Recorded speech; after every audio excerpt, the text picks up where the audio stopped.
What's up, everyone? It is Thursday, May 30th. I can't believe it is going to be June very quickly.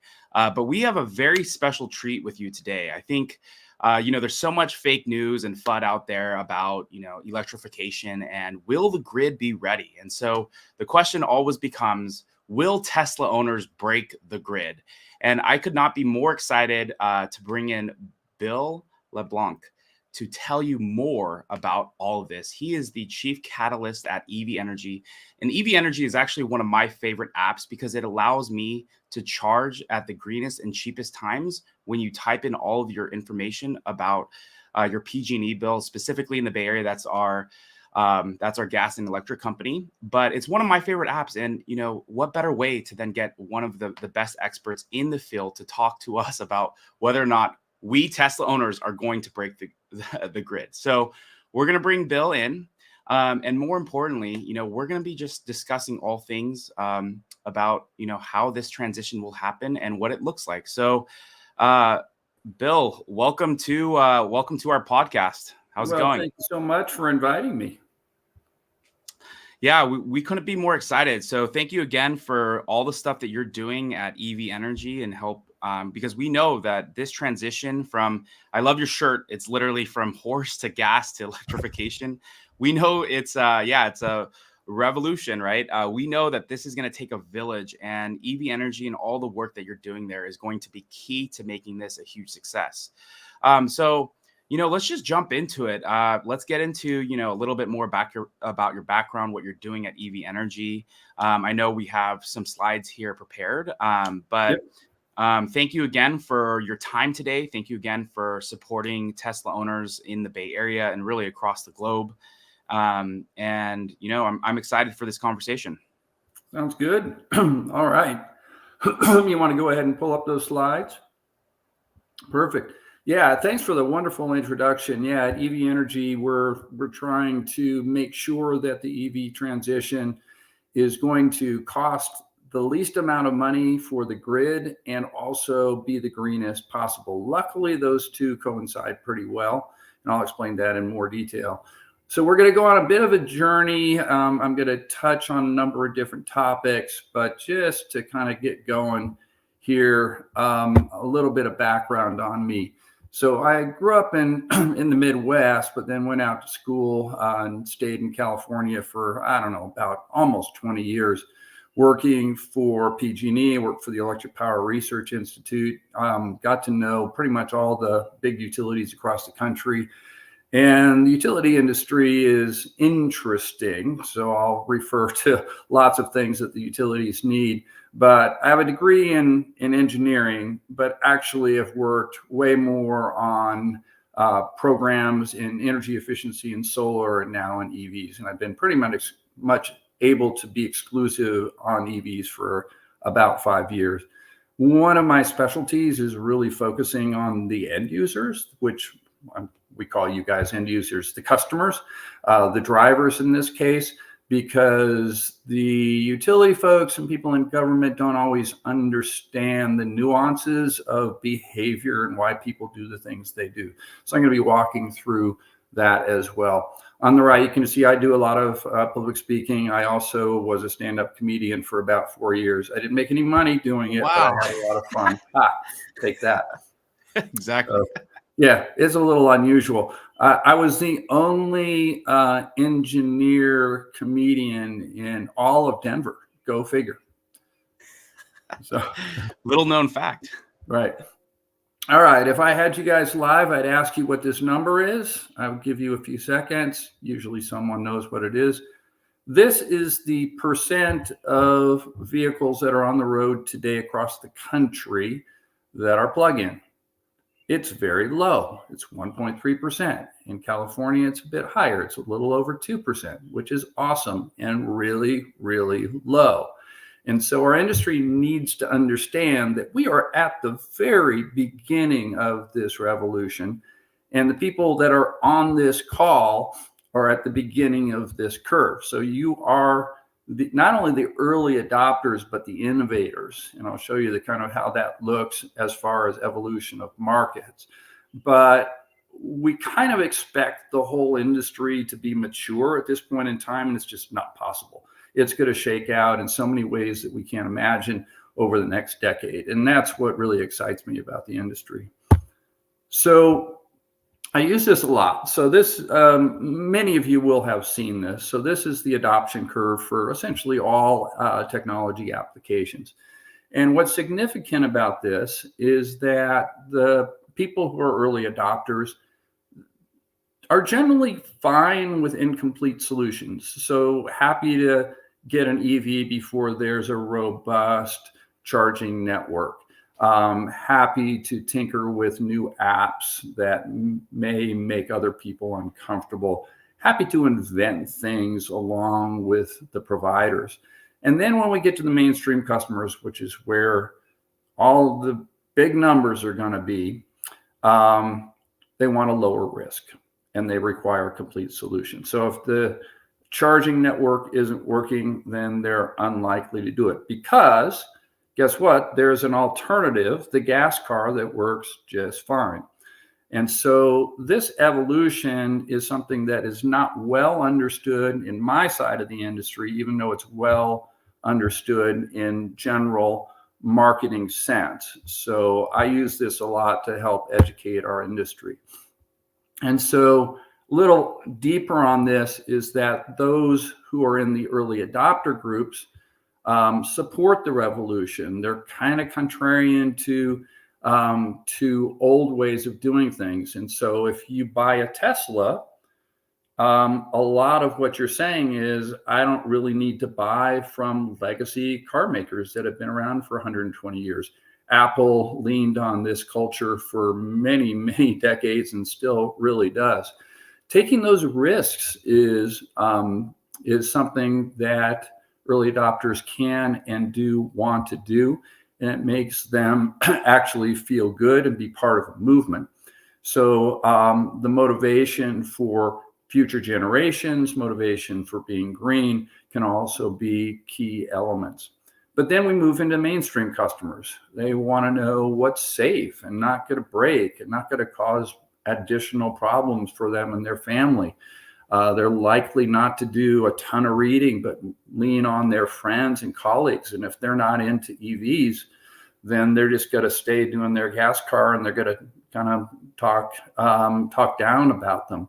And so they're not ready to jump on bandwagons and often can't afford it. So just keep this in mind as we're looking at the evolution. Now, I've kind of pulled out California as its own country in many ways when it comes to EVs. So about 50% of all EVs in the US are in California.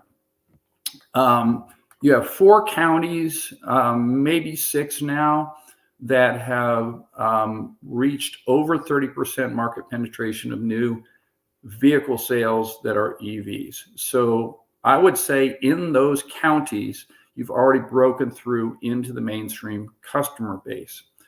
And so, that's fantastic. It means that it's a lot easier for you to get your vehicles fixed, to have people that know what's going on, to have more public charging, et cetera.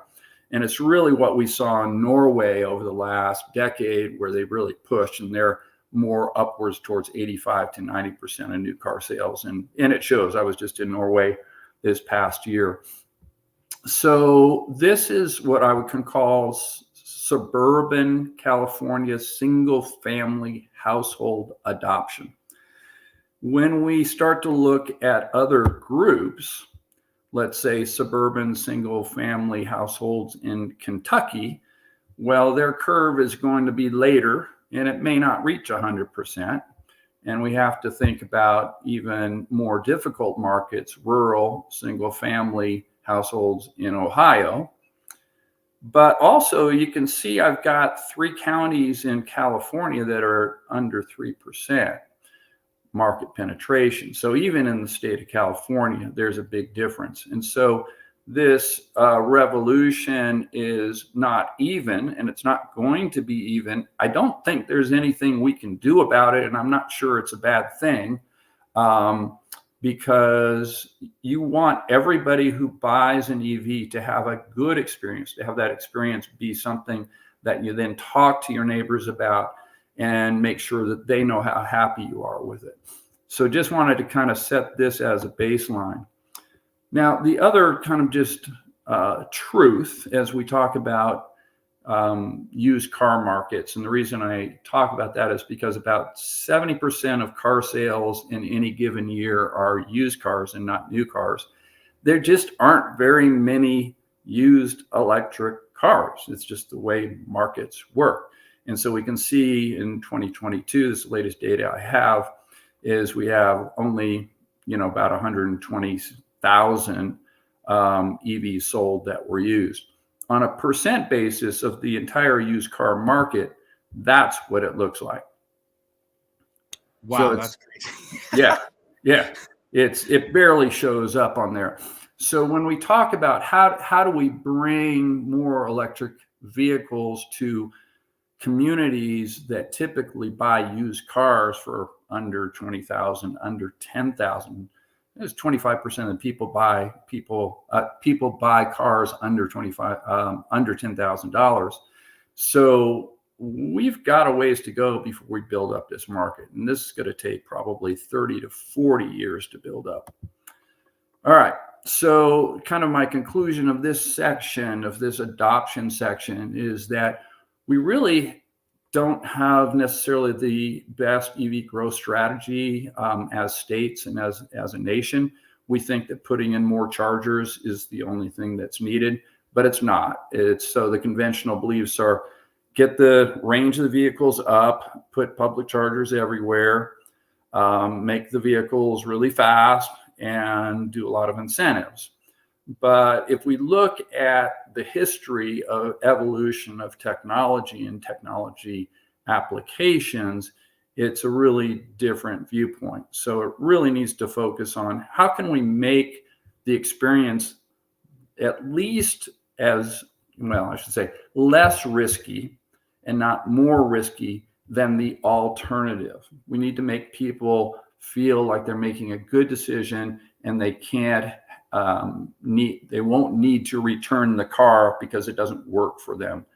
And we have to make everything really simple. And right now it's very complicated for people, especially those who don't have Teslas, as you all know.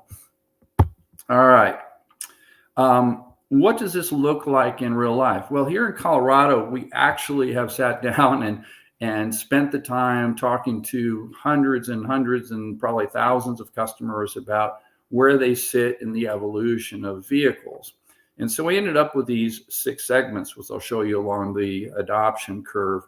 But it gives us really insight into the who behind vehicle adoption. So we have these 2 groups in the driver's seat and ready to roll. They have all of the characteristics that are needed to be successful in owning an EV. Generally, they have a place to plug in at night. Generally, they buy new cars and lots of other attributes I won't get into.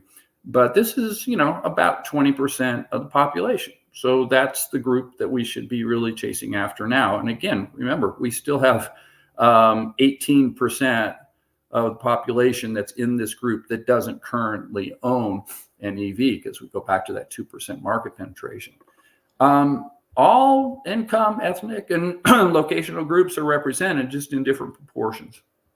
Then we go to the next groups, and these are going to be years out, kicking the tires down the road, tend to want to buy used cars.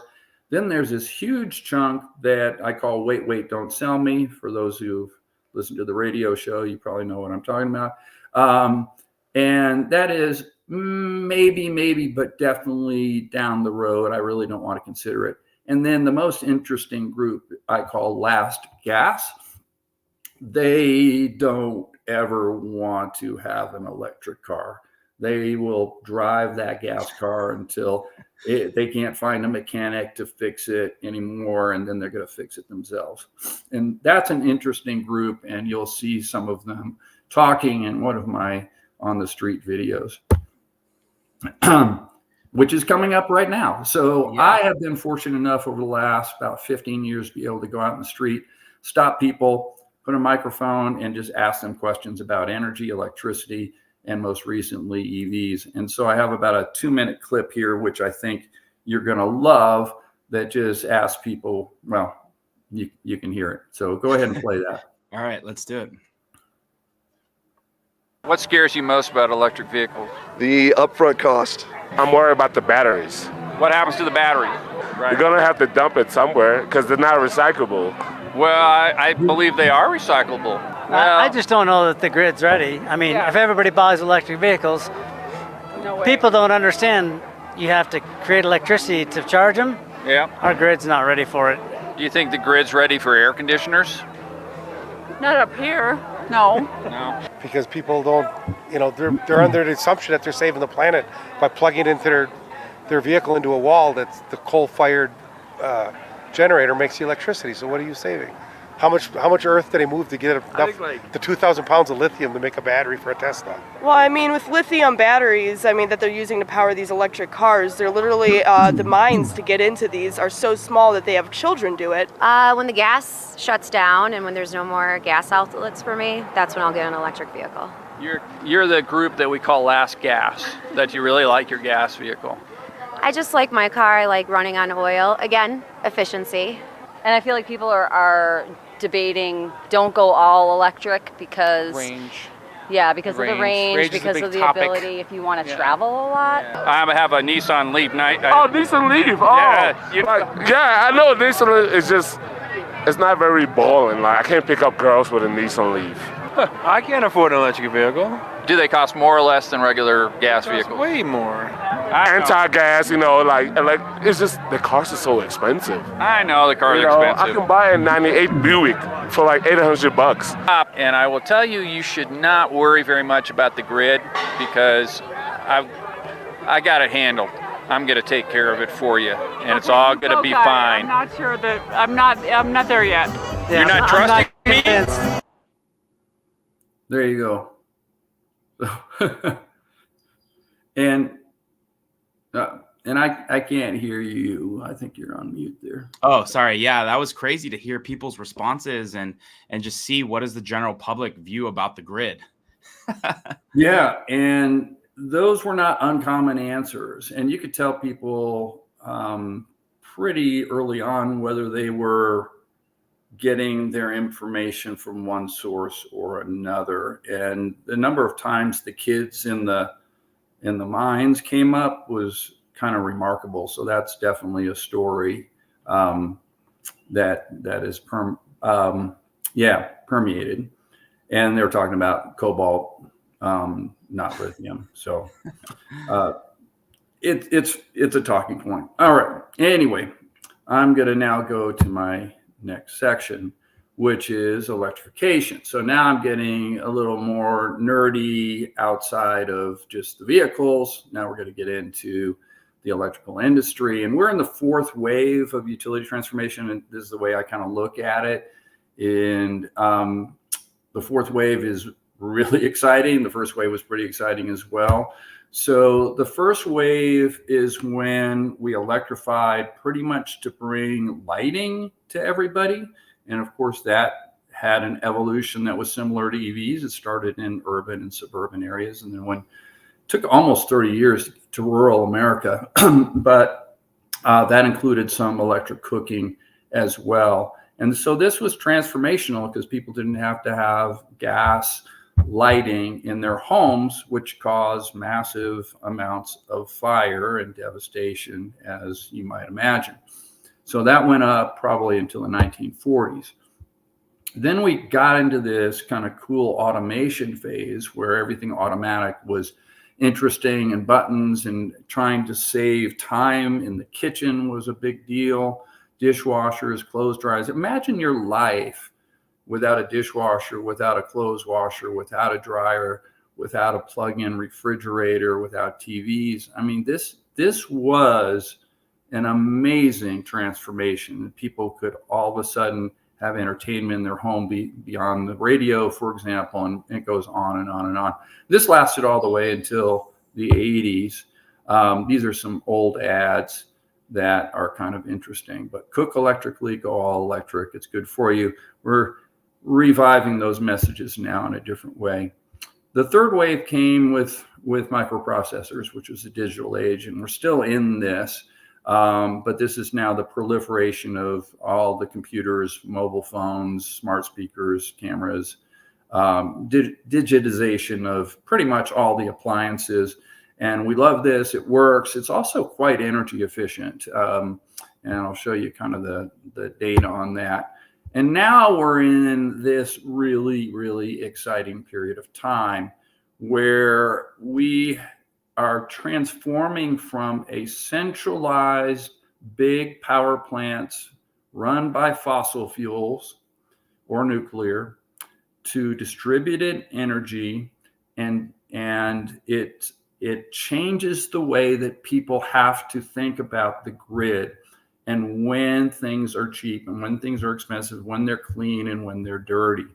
And so we have to look a little bit at the numbers. But to me, the goals are we got to keep energy bills as low as possible during this transition. And we have to reduce the negative effects of pollution on the earth. And luckily, the prices are in our favor this time. So this is cost curves. And I know this is a very busy slide, but the top line results are compared to about 2010, wind is only about 30% of the cost. So reduction of 70%. Solar is down 85%. Think about anything else in your life that has gone down in price. Almost nothing. Natural gas has even gone down and coal has not. So this is driving the decisions at the utility level. So this is kind of how the 2023 number of new megawatts, gigawatts that go onto the electric system nationwide were allocated. So solar is at 55% more or less. Battery, well, let me do the solar thing. So 5 years ago, this was probably 15% and wind was dominating. This doesn't include consumer solar, no business solar, no residential solar. And so this is a very, very radical change and has implications for the grid and for energy use. The other part of this is the cost of storage prices. And this is battery price in dollars per kilowatt hour. This has gone down 80% as well. Again, radically changes the decision making at a utility level. It's like, so to keep the grid up and running now in Colorado, for example, probably the same in almost all Southwest states, is that wind plus solar plus storage is often cheaper than the run rate of coal. Think about that. So solar, the problem is in the daytime, wind is intermittent, but with storage, all of a sudden we can now make that look like a power plant that is as reliable as anything we've had in history. So this is what's really, really exciting in the industry. Now, I am going to bring this back on how this translates into your life. So electric load growth flattened out in the 80s. Remember, we talked about that. And now that's going to start to grow. How is that going to grow? This is the projection of electrification. Everything in blue in that growth curve is transportation. So if you think about heat pumps and new stoves, they're electrifying stoves and getting rid of gas appliances, it's really the vehicle that's going to make the biggest difference. And I think it's the easiest to move that market to electrification as well. So you can see that flattened out curve starts to accelerate right around now. And that's where we're going and what people are scared about as far as the grid is concerned. All right. Finally, into this topic of we're going to have more electricity, but the when matters a lot. So if you look at the profile of a coal power plant, it runs 24/7. It's flat out. It's the same. Nuclear is the same.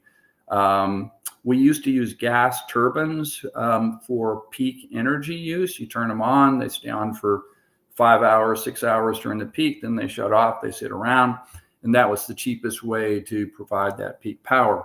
Now we're going to have, 50 different options. We've got all the devices in the homes, we've got backup generation, we've got batteries, we've got solar, on-site solar, utility scale solar. And so what we're going to have to start to do is match the renewable capacity to the demand of all of the appliances, essentially all the equipment and appliances throughout the grid. The most flexible load to manage is going to be anything with a battery storage in it. It's going to be your vehicle. And so the vehicles are going to be called upon, and the people who own them and run them and drive them are going to be called upon to help the grid and manage it in effective ways. The good news is it's going to lower your price of fuel. So this is awesome. So we'll get a little deeper into this. So it used to be, because of the power plants, that an ideal load shape is how much do I use as a company or as a residential customer over the course of the year. So you can imagine that a data center would be a really good load to match a nuclear plant or a coal plant that runs 24/7. All right, so now that's not an ideal load shape. This load shape, essentially, I'm going to use this word a lot. It's the amount of energy you use each hour in each day of the year for your household or for your business. And that's what the utilities think about all the time. So now it's going to depend on what's the generation mix, how much solar is there, what's the weather in your area, what's the collective demand, what's everybody doing, because I can get industrial facilities to offset what's going on the residential side. There's a lot of locational stuff. So you may have constraints in the grid in your neighborhood, whereas 2 neighborhoods over, it's not. How much battery is there? How many demand side or load management programs are in the field to shut down a little bit of power through air conditioners? And it gets really, really complicated. So the utility now needs to be the conductor of this very, very interesting electric light orchestra. Yes. Now, I'm just going to go back because this is fun. I always have to be grounded in the human-centric design. And this is just a very short video about, I don't know how many, if I asked all of you what a kilowatt hour is, where you could just tell me, maybe this group, yes, but most people can't. So this, I think, well, you go ahead, play it. People for years what a kilowatt hour is, and I think this guy finally nailed it. Energy per second is measured in watts. But then when you multiply the rate of use times time, you go back to energy. So it's like saying, like, the distance from my house to the store is like 25 mile per hour minutes. 25 mile per hour minutes is a distance, right? Well, that's really stupid. It is. So a kilowatt hour is similar. You found someone that actually understood it. Yeah, he was a physics teacher, turns out. So There you go. So most people ask that question, you get, they have no idea. And in fact, even in our industry, a lot of people make the mistake between a kilowatt and a kilowatt hour, which is understandable. So we have to make sure that we have language that works for everybody. All right, back to the presentation. Can you pop that back up? Cool. All right, home stretch, guys. All right, I want you to look at this load shape. This is just electric vehicles, and this is the month of April, a whole bunch of cars, and kind of look at how the charging pattern is. Is this something that you would have expected? So I'll analyze it. So I'm going to start at 6 p.m. when people get home. So they're driving their car, they get home at 6:30, 7, they plug it in. So we see that peak, and this is very, very common in the late evening towards midnight, and then it drops off and gets pretty low in the morning.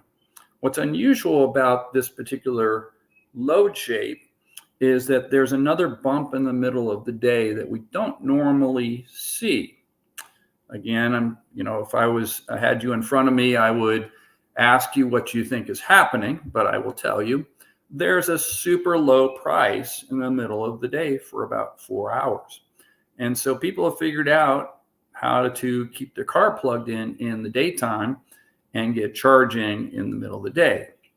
And this is going to be one of the biggest changes that you all are going to need to do in order to help the grid. So you'll hear over the next 5 years that you're going to be asked, plug in and charge, plug in and charge. And hopefully the rate designs will catch up and be able to reward you for doing that. So this is really interesting. The other thing that we've noticed, again, this is a program in a southern state, is this radical, sharp increase if there's a time of use rate.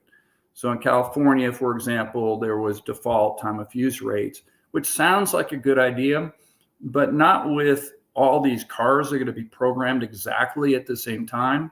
So we get back to the core question, are EVs going to break the grid? And kind of the unfortunate answer to this is that the new rate designs across the country, not just California, of time of use, are likely to be the spots where the grid sees the most stress. And you can see exactly why. We've designed the program to make everybody in the system, everybody in the neighborhood, all start and program their Tesla, start at 9 o'clock. So this ends up being a good idea for most appliances because people don't turn them on exactly there and they don't have such a big load independently. And all of a sudden we have to make different decisions about keeping the grid up, stable, and not needing to increase capacity. This is likely to be the first line of problems. This is a local transformer. You've got 5 Teslas in one neighborhood. Everybody follows the rules of the TLU rate, and this is what the result is. So yes, we're going to have to upgrade the capacity of certain transformers in a neighborhood by neighborhood basis. But as far as the grid stress, it's going to show up locally, hyper locally, way before it shows up on the system level. Part of this goes back to the beginning of the talk where we're only at 1.3% market penetration. We'll have to plan and build ahead. And the other area that I don't really have time to get into is fleet electrification, where a business might be putting in 10 or 50 vehicles or buses or trucks, and then they're going to need upgrades, which can take quite a bit of time. If we can diversify those loads, and I'll explain that in a little more in a second, we can really help this out. This is just another load shape that shows the difference between a TOU rate, where we see this sharp increase, and then a demand response rate, where we see a much smoother ramp up in the evening. And the system engineers and system planners are going to like that red line more than the black line. So ultimately, what we see as the future, ev.energy sees as the future, which I think is quite accurate given all this background that I gave you, is that if cars are completely unmanaged, they're going to have a peak load that runs around 10 o'clock to midnight, and it's going to be a bit of a mess if you've got a lot of renewables on the system, especially with solar being a heavy load. So you can imagine that if the peak charging time is around midnight and your growth of supply is solar, that you've got a vast mismatch. So we have to get the pricing, the retail pricing of electricity, the right signal to you all so that you want to do the thing that's the cheapest, that's also best for the grid. But like I said, I don't think the supply side in general is going to be stressed. I think it's going to be the distribution system. And then what we want to do is kind of intelligently manage the EV charging automatically for people through the telematics, and do that for people just to keep their bills as low as possible and to keep the grid costs as low as possible. So what happens is we call this managed charging, and we can do behavioral managed charging, we can do active managed charging, but it's going to save a massive amount of money if we do this well. So managed charging is basically, think of the concept is the grid's jumping up and down based upon its supply, and we want to match the demand of EV charging to that as well as possible. So if we do managed charging, this is a study that came, I believe, out of Boston Consulting Group, that the cost of electricity would go up quite a lot. I know it's very expensive in California, about 5 cents per kilowatt hour if it's unmanaged, and only about 1/4 cent per kilowatt hour under optimized charging. So that is what we need to do. And that's going to defer the need for physical upgrades to the grid as long as possible. So imagine a commercial customer that wants to buy 20 trucks, and they're all going to draw 10 kW or 15 kW, and the electrical engineer comes in and says, okay, so you need 20 chargers, and they all need to be 15 kW, and I need your panel to be upgraded to whatever the math is on that. And so what they haven't taken into consideration is we can then manage and diversify that charging, understanding how much energy each of those vehicles needs over the course of how long it's parked, and then kind of just turn them off and on to make sure everybody's ready in the morning, as opposed to everybody charging as soon as it's plugged in. Massive, massive difference in stress on the grid. So that is what we are working on, and I think that is what journey we're going to try to take you on with us going in the future, and you're on the leading edge of that. So kind of the bottom line is that managed charging really works. Even behavioral ones where we just give you nudges and tell you when to charge. The grid being as dynamic as it is, we can't have the same solutions as we've used in the past. And that TOU, time of use rates, are going to end up being part of the problem and not part of the solution. So I think that's my last slide. Yes, it is.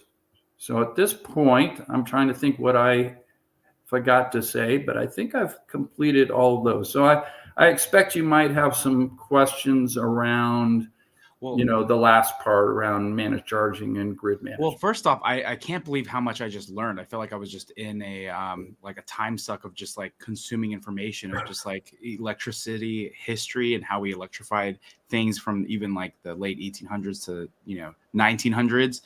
And then just talking about the biggest problem. And I think now I feel like I can see it through the ev.energy lens, and why your app is so crucial to really helping this transition to a sustainable future.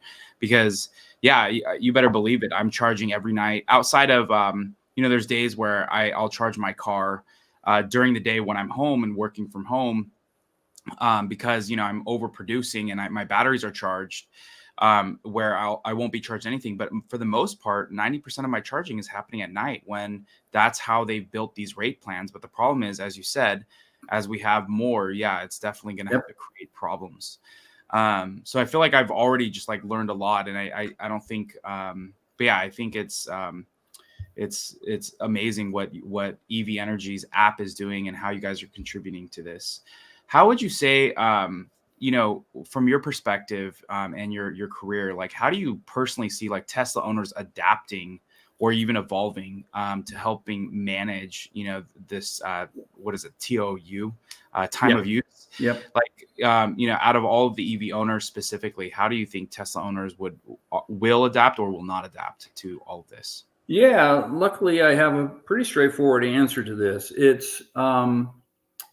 It's shifting from the concept of plugging in and charging to plugging in and waiting. And it's what we call the ready by time, and that's part of our app and optimization. There's also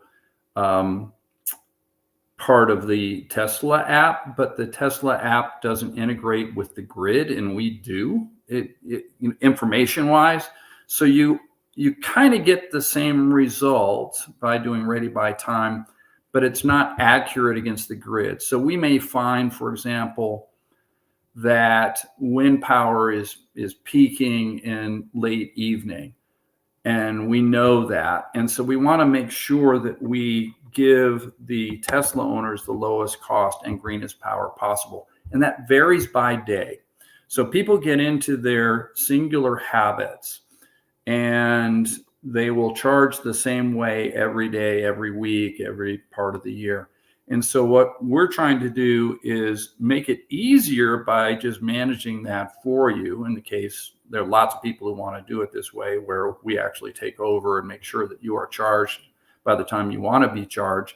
And we just optimize it for you. And it's amazing how inexpensive power is in California during certain hours of the day and of the year, and how expensive it is sometimes. So you can really blow through some dollars quickly in California if you're plugged in charging at the wrong time.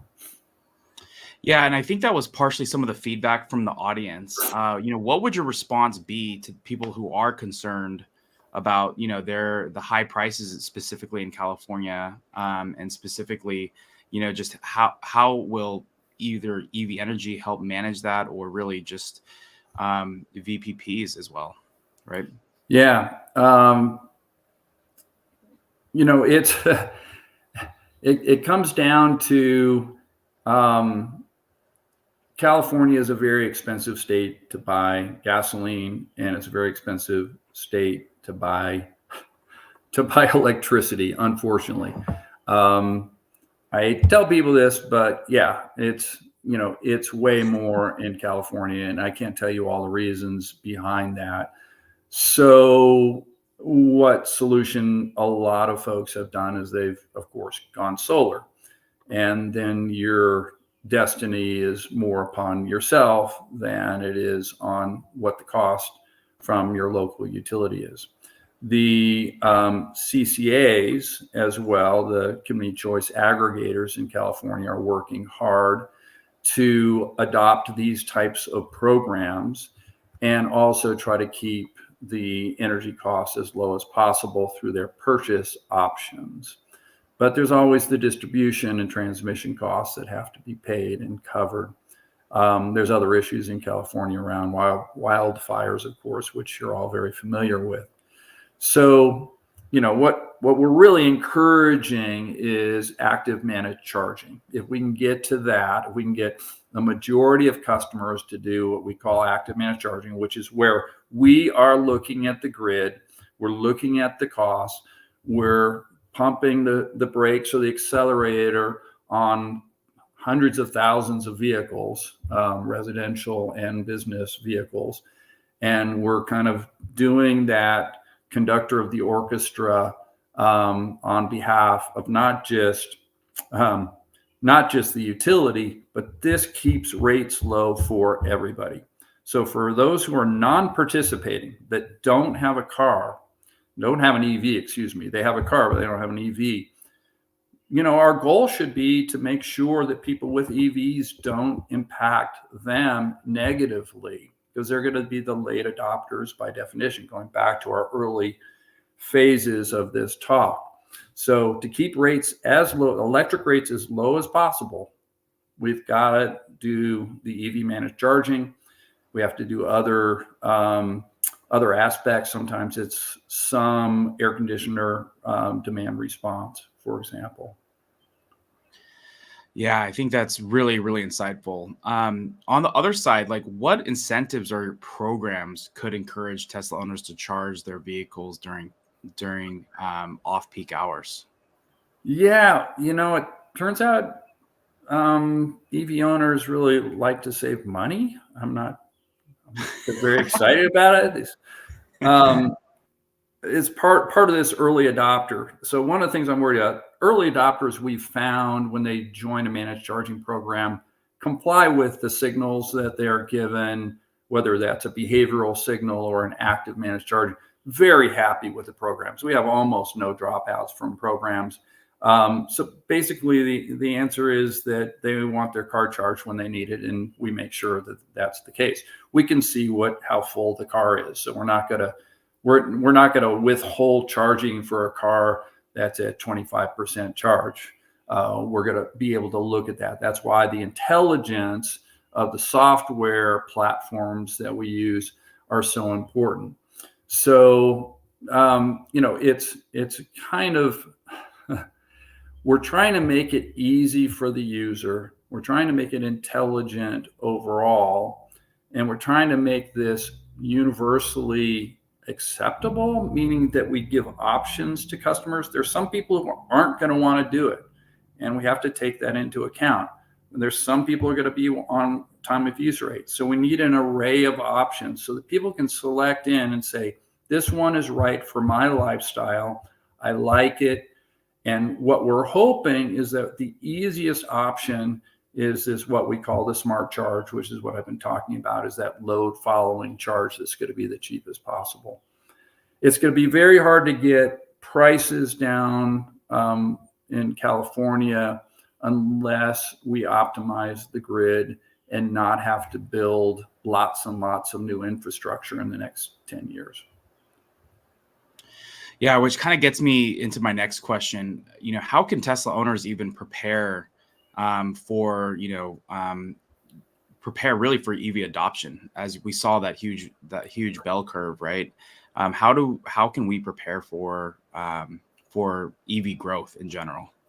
Yeah, I mean, one is, since you were all early adopters, keep talking to your legislators about the need for optimized infrastructure. Make sure that the public charging is available in the places that you think it's needed. If there are uptime issues with chargers, make sure you let the company know.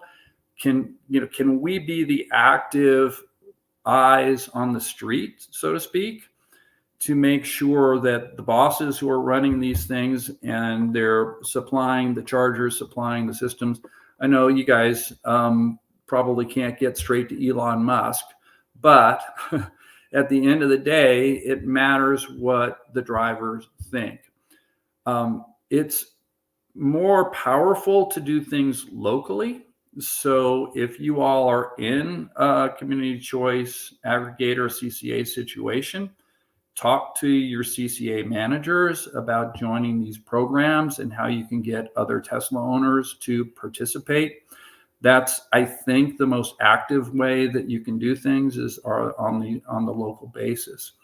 And again, your local legislation. But you can also encourage things at the school board level. Can the schools get electric transportation? Can the local government start to electrify their own fleets? The more you speak up, the better it's going to be.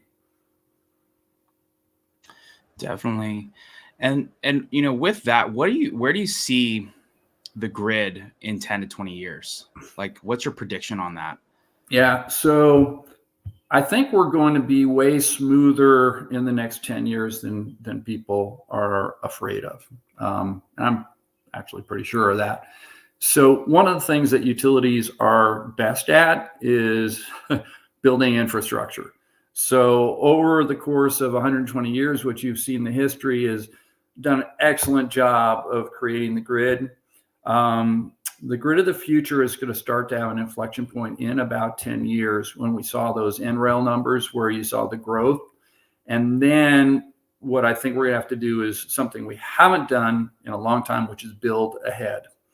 And what I mean by that is we're going to be able to anticipate growth in a certain geographic region.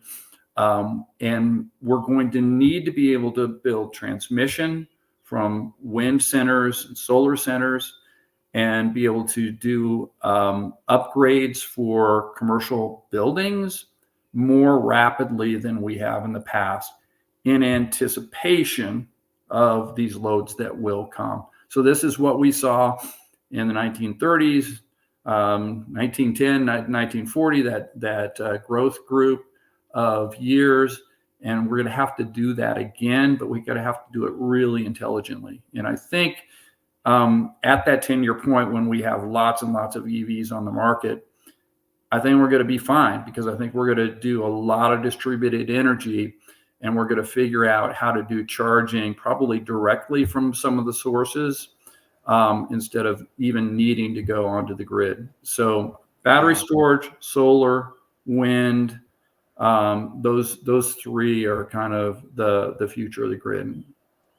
Yeah, especially thankfully with the reduction in cost of how much it costs to make batteries, solar panels, and all that other stuff. I mean, I saw that huge curve that you had.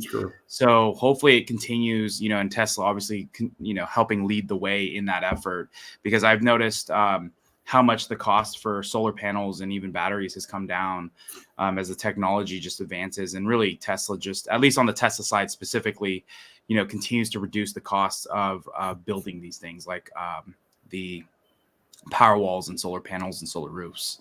Yeah. Think of that as, the vision of what a non-regulated energy company would look like. We've got the vehicles, we've got the solar, we've got the batteries. And so that's been quite a shift in the industry's view. Tesla really has made a huge impact on the electric industry, and it really hasn't caught up with the utilities yet, but it will. That's what I see in 10 years. It will have caught up. Amazing. Well, first off, Bill, I think thank you so much for your time today. I think we've had almost close to 2,900 people across our platforms tune in today. So thank you again for your time and just all of your expertise. I think it makes so much more sense now, just even ev.energy's mission and what you guys are trying to do, because there's just certain things, it's like you create a system that is probably, built back in the 1950s of like, hey, charge at night. Those are the cheaper times. But as we're in this changing, like, you're going to need to adapt and really get into managed charging, which is smart charging, to really help us navigate these next 10 to 20 years as we go through that bell curve and stuff. So yeah.